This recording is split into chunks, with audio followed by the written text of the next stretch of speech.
ایک ریاست کے بادشاہ نے یہ اعلان کروایا کہ کل صبح جب میرے محل کا مرکزی دروازہ کھولا جائے گا تب جس شخص نے بھی محل میں جس چیز کو ہاتھ لگایا وہ چیز اس کی ہو جائے گی۔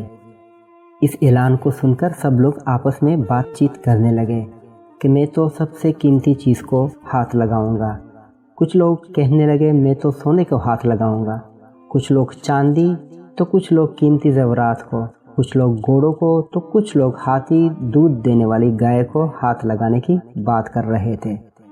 صبح محل کا مرکزی دروازہ کھلا اور سب لوگ اپنی اپنی من پسند چیزوں کے لیے دوڑ پڑے۔ ہر ایک کو اس بات کی جلدی تھی کہ پہلے وہ اپنی من پسند چیز کو ہاتھ لگائے تاکہ وہ چیز ہمیشہ کے لیے اس کی ہو جائے۔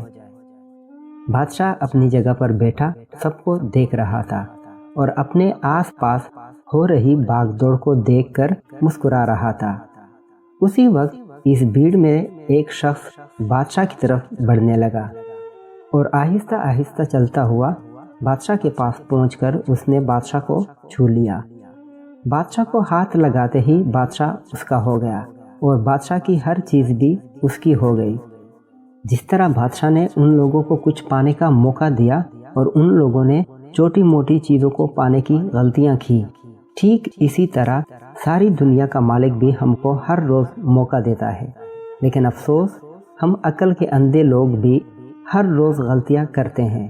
ہم اللہ کو حاصل کرنے کی بجائے اللہ کی بنائی ہوئی دنیا کی چیزوں کی آرزو کرتے ہیں، لیکن کبھی بھی ہم لوگ اس بات پر غور نہیں کرتے کہ کیوں نہ دنیا کے بنانے والے مالک کو پا لیا جائے۔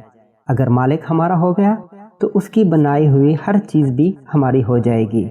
دوستو، اللہ سے دعا ہے کہ ہمیں ہدایت کے راستے پر چلنے والا بنائے۔